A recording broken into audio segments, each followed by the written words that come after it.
Well, folks, something very, very serious is happening in our country from midnight tonight.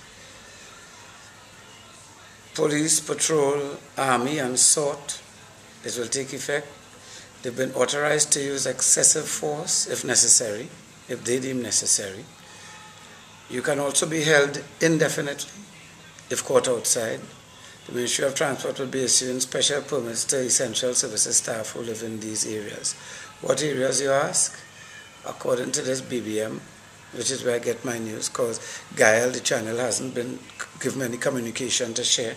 I understand that it's appearing on TV6 and CTV. I don't know about the others, but I know people who watch Gael would not get this information. The areas are Arima, Aruka, Bitham, Caranage, Cunupia, Diego Martin, Enterprise, Felicity, Gasparilla, Grand Couva, Hermitage, Icacos, Laventil, Maloney, Morvan, Sealots, Trin City, Pigeon Point, Crown Point. This is very serious.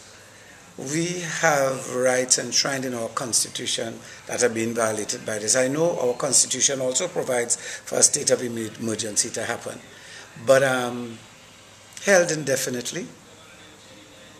Why we have to be held indefinitely? And do they have the right to come into our homes and search? Where does this end? What about the geographic locations? Where does Grand Couva start and where does it end? What about Diego Martin?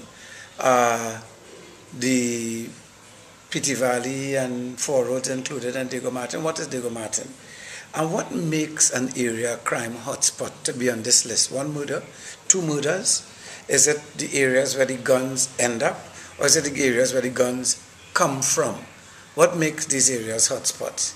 Let me tell you, under a state of emergency, our rights are taken away. And it is the first step to the removal of other rights that we have and that we are entitled to and we have fought for. This is a move to make us see ourselves different to one another. It is a move to divide us so they can rule us. Don't sit down in your community, if your community name and call, and laugh at the other communities, because you could be next. Don't feel that because other people's rights are taken away, it makes you better than them. It doesn't. This is a very, very serious thing. And I'm looking forward to see when I will get more information on it as a media owner. I'm looking forward to see when the public at large will get more information on it. And it is very serious. And I don't understand why Mr. Canadian have to come here to take away our rights from us. I don't understand it. I'm concerned. I'm very concerned. I'm not for crime. And I'm all for increased police and army presence in these areas and so on. But why a state of emergency? Why a curfew? Something is happening. Something is infectious and it's going to erupt. I'm just telling you. You cannot have a boil and pus and it don't erupt. It does erupt.